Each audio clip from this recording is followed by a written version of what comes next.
네, 문재인 대통령이 조 바이든 미국 대통령과의 첫 정상회담을 위해 조금 전 미국으로 출발했습니다.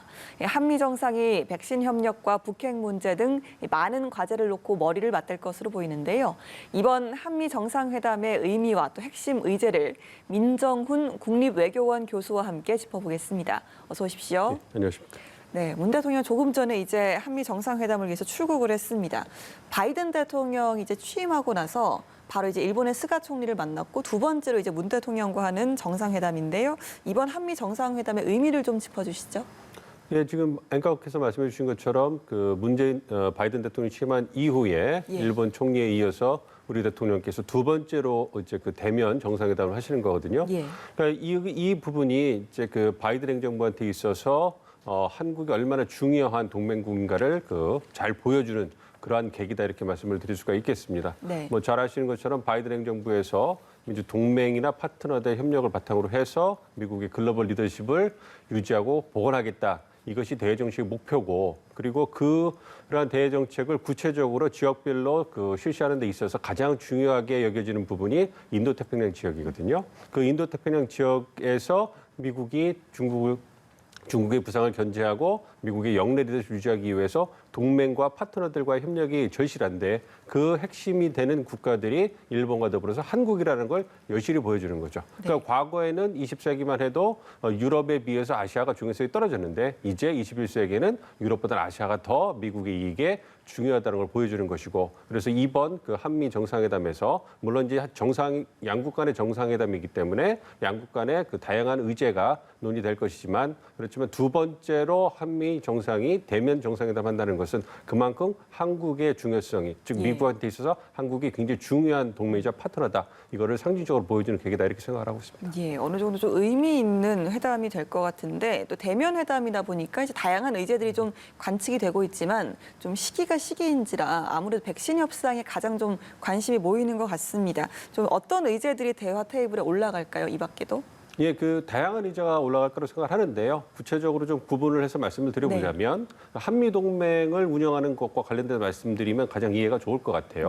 2008년도에 한미 동맹이 포괄적 전략 동맹으로 되면서 그 수준이 한반도 차원, 지역 차원, 그리고 글로벌 차원으로 이제 확대가 됐습니다. 그래서 이제 그 관련된 부분에 대해서 한미 정상께서 만나셨으니까 이 세 가지 차원의 의제들을 다 다룰 것이다. 그리고 어떠한 논의를 했는가가 공동 성명이 나올 거다 생각을 하고 있거든요. 그래서 우선 한반도 차원을 말씀을 드리면 이제 주한미군 운영 문제라든지 한반도 안보 상황을 안정적으로 관리하는 부분. 그래서 그 부분에서 한미가 철통 같은 어떤 한반도 방위 체제를 유지한다는 그러한 맹세를 다시 확인을 할 거고요. 이와 더불어서 이제 관심이 많이 가는 부분이 북미 관계죠. 북미 관계를 개선하기 위해서 남북미, 즉 한국과 미국이 어떠한 노력을 할 것인가, 이 부분에 대해서 두 정상께서 확인을 하는 그러한 그런 계기가 될 거라고 생각을 하고, 두 번째로 이제 한반도 차원과 더불어서 중요한 게 지역 차원이겠죠. 동아시아, 인도태평양 지역이기 때문에 이 부분에서 이제 가장 관심이 많이 요즘 집중되고 있는 쿼드 문제라든지, 즉 한국이 한반도 차원을 넘어서서 지역 차원에서 미국과 어떠한 모습을 확대된 역할을 해줄 것인가. 즉 한미동맹이 한반도 차원을 넘어가서 지역에 있어서 우호적인 세력균형을 유지하는 데 있어서 어떠한 역할을 해줄 수 있을 것인가에 대해서 논의를 할 것이고, 이제 그 부분에 있어서 가장 관심이 집중되고 있는 것이 한미 간의 협력이 어디로 진행이 될 것인가. 그래서 이제 반도체라든지 배터리, 신기술 사업에서 한국이 어떠한 협력을 해줄 것인가, 이런 부분에 대해서 논의를 하실 거라고 생각하고요. 이제 마지막으로 글로벌 차원인데요. 그러니까 글로벌 세계 평화나 안정을 위해서 한미 동맹이 기여를 해야 된다. 이러한 어떤 그 목표가 있거든요. 그래서 그걸 위해서 많이 거론되는 것이 기후 변화라든지 보건, 대테러 전쟁, 뭐 이런 부분이거든요. 근데 아무래도 이제 코로나19 시국이니까 이제 그 코로나19 대응에 있어서 한미 동맹이 어떠한 역할을 해줄 것인가. 그래서 그 앵커께서 말씀해 주신 것처럼 이제 우선 한국의 어떤 백신 보급 상황이 이제 그 중요하니까 이제 한반도 차원에서 미국이 한국에 백신을 보급해 주는 이런 부분, 백신 스와핑이라든지, 그다음에 이제 그와 더불어서 이제 그 한국이 백신 생산의 허브가 될 수 있는 가능성은 그 논의가 되는 것이고요. 이와 더불어서 한미 동맹이 전 세계의 코로나19 그 사태에 대응하기 위해서 이제 그 전 세계에서 백신을 생산하고 공급을 어떻게 해줄 것인가, 그리고 그와 더불어 의료용품을 어떻게 공급해서 전 세계에 보급해 줄 것인가, 그리고 향후 그 전 세계에서 글로벌하게 어떤 백신이라든지 의료 체계를 어떻게 정비해서 전 세계의 어떤 보건 상황을 낮게 할 것인가 이런 부분에 대해서 한미가 어떠한 협력을 할 수 있을 것인가 이러한 부분도 다룰 거라 생각하고 있습니다. 그래서 말씀드린 것처럼 한반도 차원, 지역 차원, 글로벌 차원에서 폭넓은 의제가 다뤄질 거다. 그리고 양국이 거의 이제 그 의제 조율이 끝났기 때문에 공동 성명에 그러한 부분이 다 다뤄질 거다 이렇게 생각하고 있습니다. 말씀하신 것처럼 이렇게 다양한 의제들을 이 주어진 시간 안에 다 이야기를 한다는 건 불가능할 테고 물밑에서 어느 정도 협상이 진행되고 이제 정리만 한다는 말씀이실까요? 네, 그렇습니다. 그 최종까지 조율을 하겠습니다만 정상회담이 그 예정대로 진행이 되고 공동성명이 이루어지고 나오고 그다음에 공동 기자회견을 한다는 것에 있어서 일정이 변화가 없다라는 것은 이미 한미 양국 간에 관련 부처들 간에 이미 상당한 조율을 통해 가지고 초안은 다 나와 있는 상황이고 이제 마지막에 양국 간에도 이견이 있는 부분이 있었지 않겠습니까? 그래서 이 이견을 최대한 실무진에서 조율을 하고 만약 그게 조율이 안 되면 정상들이 이제 단판을 짓는 이런 형태로 갈 텐데 그것은 이제 뭐 북미 간에 이제 보여주는 그 막판의 조율하는 것은 북미 간에 보여주는 것들이고요. 한미는 동맹이고 계속적 긴밀한 소통을 협력을 해왔기 때문에 제가 생각할 때는 이미 어느 정도 다 조율은 끝났다 이렇게 생각하고 있습니다. 예, 이번에 이제 문 대통령 경제 사절단도 함께 좀 동행을 했잖아요. 좀 대미 투자 계획 관련해서 좀 어느 정도 역할을 하지 않을까라는 좀 관측도 나오는데 이걸 또 백신 협상과도 좀 연결을 짓더라고요. 이 부분은 저희가 어떻게 해석할 수 있을까요? 그러니까 그 협상안에도 지렛대로 쓴다 이런 부분보다는요. 양국에게 어떤 이해관계가 같이 공유될 수 있고 공감대 형성된 부분에 있어가지고 함께 협력한다 이렇게 생각하는 게 훨씬 더 좋지 않을까 좀 생각을 하고 있습니다. 말씀해 주신 것처럼 한국은 이제 백신 보급이 저희가 이제 9,900만 거의 1억 분에 가까워 1억 회분에 가까운 백신을 확보를 했습니다만 아무래도 시기적으로 후반부에 많이 몰려 있기 때문에 올 후반부에 있기 때문에 5, 6월이 좀 그 백신 공급에 있어서 보다도 속도를 내는 게 필요하다 이런 입장이기 때문에 상대적으로 백신 보급 확보율이 높은 미국에게 어떤 스와핑을 하자 이런 얘기를 하는 것이고요. 사실 미국 입장에서는 그 국제사회에서 자국민을 위해서 너무 많은 백신을 확보했다라는 그런 비난을 받고 있는 상황입니다. 그리고 중국에 비해서 백신 외교에 있어서 좀 뒤떨어지는 거 아니냐, 뒤처지고 있는 거 아니냐 이러한 우려가 있기 때문에 아무래도 백신 외교에 있어서 보다 더 적극적으로 나서는 게 필요하거든요. 그러한 첫걸음으로서 동맹국인 한국에게 백신을 공급하는 것은 미국의 이익에도 부합을 하고요. 한국의 이익에도 부합을 합니다. 그럼 이와 더불어서 백신을 공급해주면서 미국이 한국으로부터 더 뭔가 좀 기대할 수 있는 부분이 무엇이 있겠는가 했을 때 앞서 말씀드린 것처럼 아무래도 지역 차원에서 미국의 리더십을 유지하는데 한국이 기여해 줬으면 좋겠다. 확대된 역할을 했으면 좋겠다. 그럼 어떤 방향으로 가야 되겠느냐. 가장 미중 간에 치열하게 경쟁하고 있는 첨단 기술. 어떤 그런 부분이 되지 않겠느냐. 그래서 이제 그 바이든 행정부에서 공공연하게 얘기를 하잖아요. 한국 기업들이 미국 내 투자를 더 늘려주는 게 필요하다. 그리고 신기술에 있어서 공급망을 미국 주도로 어떤 동맹들끼리 하는 것에 있어서 보다 적극적으로 참여했으면 좋겠다. 이런 부분에 대해서 기대가 있거든요. 이제 그런 부분에 부응하는 어떤 조치가 되지 않을까 생각하고 있고 또한 이러한 부분이 우리에게도 어떻게 보면 또 새로운 기회가 될 수 있습니다. 그러니까 미국이나 서방 국가 주도로 공급망이 재편이 된다면 그러면 또 새로운 시장이 열릴 수 있고 그 안에서 우리 기업들이 가질 수 있는 이익이 있기 때문에 그 부분에서 이런 기회를 놓칠 수 없거든요. 그렇기 때문에 이러한 그 백신과 어떤 신기술에 있어서의 어떤 투자라는 것이 어느 한쪽, 미국이나 한국한테만 일방적으로 의뢰하는 것이 아니라 미국과 한국 모두에게 윈윈할 수 있는 그러한 협력 의제가 아닌가 생각하고 있습니다. 예.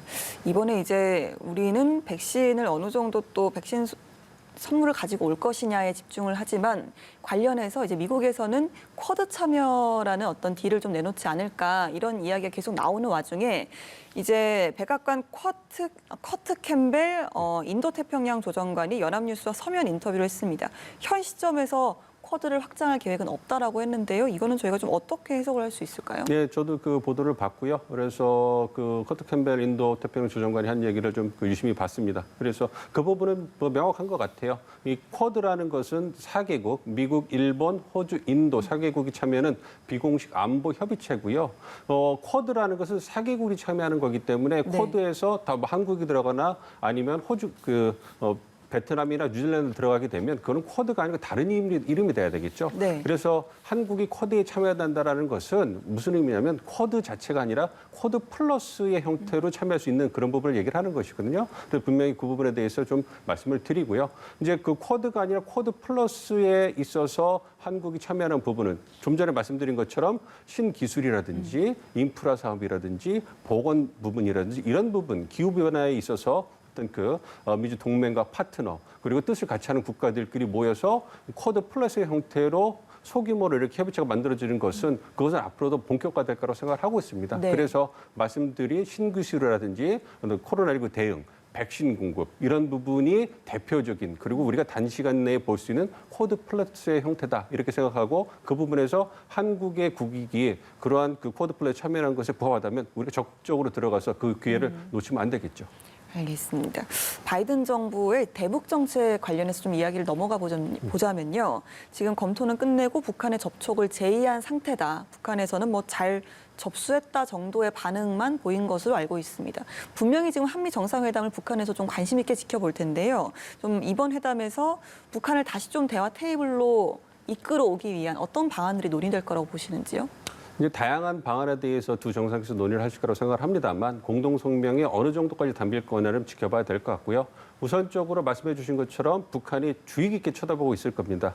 그리고 저도 개인적으로 이번 한미 정상회담에서 어떠한 내용이 나올 것인가가 북미 어떤 협상을 재개할 수 있는 변곡점이 될 거라고 생각을 하고 있고 그 부분에 대해서 이제 그 미국 측에서도 대북 그 정책 검토가 끝났고 조율되고 실용적인 방안이 나왔기 때문에 네. 보다 현실적으로 김정은 위원장에게 대화의 장으로 나오라는 그런 메시지를 던질 거라고 생각을 하고 있습니다. 그렇지만 구체적인 협상안을 공동 성명에서 발표하는 것은 미국 측 입장에서 본다면 협상의 카드를 하나 잃을 수 있는 것이 되기 때문에 네. 정상 그 차원에서 그러한 구체적인 방안을 얘기하는 것보다는 김정은 위원장을 향해서 한미 정상이 이제 보다 북미 협상 재개를 위해서 북한에 대해서 보다 유연한 접근을 취할 준비가 되어 있고 그리고 이제 그 북한이 대화의 장으로 나오면 적극적으로 협상을 진행시킬 의향이 있다. 그러니 네. 대화의 장으로 나와라. 이러한 유화적이고 또 설득을 하는 그런 메시지를 던져주면서 해가지고 사실 정상급에서 그 얘기를 해준다면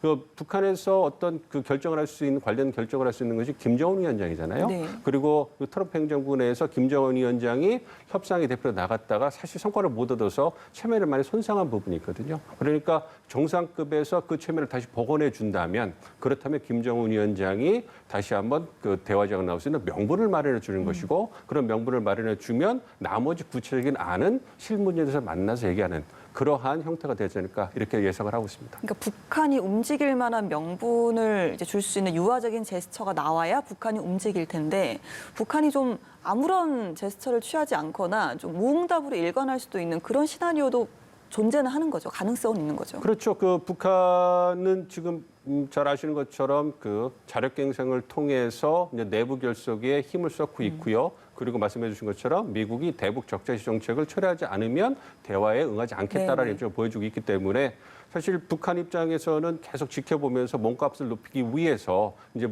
뭐 무응답으로 이제 지속할 그런 가능성을 배제할 수는 없습니다. 그렇지만 그렇다고 해서 북한이 문을 닫고 들어가기에는 북한의 상황이 너무 어렵거든요. 네. 그리고 중국이 어떤 그 미국이 유화적인 입장을 북한에 보였음에도 불구하고 북한이 응답을 하지 않는다면 어떤 그 북한을 가장 현실적으로 도와줄 수 있는 중국의 입장도 굉장히 난처해지거든요. 국제사회에서.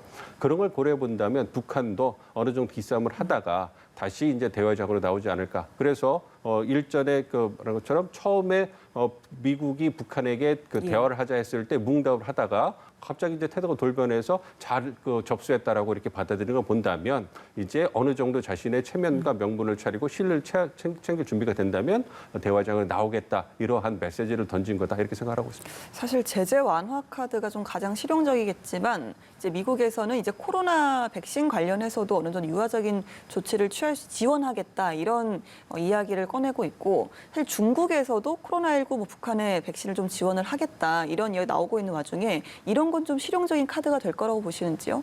네, 그렇습니다. 그렇지만 이제 그 미국이 직접적으로 북한을 도와주는 그런 모양새가 되면 북한이 좀 난처하겠죠. 예. 그래서 이제 그 미국과 북한이 주고받을 수 있는 또 그 상응 조치에 있어서 인도주의적 지원을 확대하는 부분도 충분히 고려할 수 있다고 생각을 하고 있고요. 그렇지만 말씀드린 것처럼 미국이 직접적으로 북한을 도와주는 모양새가 되면 네. 사실 그 북한 내부에서 내부 결속을 위해서 미국을 계속 적대시하고 어떤 그 북한 정권에 굉장히 비우호적인 그걸로 보고 있기 때문에 네. 아무래도 북한 정권 입장에서 좋지가 않겠죠. 그러니까 국제 기구라든지 제3의 루트를 통해 가지고 이제 북한에 어떤 미국산 어떤 그 백신을 제공하는 이런 모양도 충분히 가능하다 생각하고 있습니다. 알겠습니다. 캠벨 조정관이 사실 이번에 이제 인터뷰에서 그 싱가포르 합의를 이어가겠다라고 밝히기도 했거든요. 문 대통령도 이제 북미 대화 재개에서 이 부분을 좀 강조를 한 바가 있고 회담에서 공식적으로 이 부분이 다뤄진다면 어느 정도 북한을 향해서 보다 좀 빨리 나올 수 있게끔 하는 그런 제스처가 될 수도 있지 않을까요? 네, 그렇습니다. 사실 그 싱가포르 합의에 기반해서 바이든 정부의 대북 정책이 진행됐으면 좋겠다. 이건 우리 정부에서 굉장히 강하게 요청한 부분이고요. 그러한 부분을 그 핵심 동맹인 한국의 어떤 입장을 잘 고려해서 바이든 정부에서 수용한 거라 생각을 하고 있습니다. 그리고 이제 이 싱가포르 합의가 왜 중요하냐면 이것의 주체가 북한 측의 주체가 김정은 위원장입니다. 네. 김정은 위원장이 미국과의 어떤 최고 지도자와의 직접적인 협상을 통해서 얻어낸 성과물이라는 말이에요. 그래서 이러한 부분이 만약에 지켜지지 않는다면 북한 입장에서는 상당히 미국 측의 어떤 그런 성과를 신뢰할 수 없는 그런 상황이 될 수 있는 것이고 어떻게 본다면 바이든 행정부에서 협상을 하자고 나오자고 했지만 또 다른 협상물이 나왔다고 하더라도 트럼프 행정부 때 어떤 싱가포르 합의를 지켜주지 않았는데 바이든 행정부에서 나온 그 결과물이 또다시 지켜지지 않지 않을 그런 가능성을 배제할 수 없거든요. 그렇기 때문에 싱가포르 합의를 토대로 해서 이제 그 북미 협상을 재개한다라는 것은 일단 김정은 위원장의 어떤 길을 체면을 살려주는 것이 되고요. 그리고 그 이전으로 돌아가서 불필요한 그런 초기 단계를 거치지 말고 이 바탕으로 보다 진전되자. 네. 즉 미국도 이전 행정부가 당이 다르다 할지라도 어떤 이전 행정부에서 이뤄놓은 어떤 외교 어떤 성과 아니겠습니까? 북미 간의 그런 성과를 인정하겠다는 걸 보여준 부서 해가지고 어떤 신뢰를 갖다가 네. 어떤 그 증대하는 그런 효과도 노릴 수 있다고 생각하고 있습니다. 네, 알겠습니다. 한미 정상회담 관련 의제들 민정훈 국립외교관 교수와 함께 짚어봤습니다. 오늘 말씀 고맙습니다.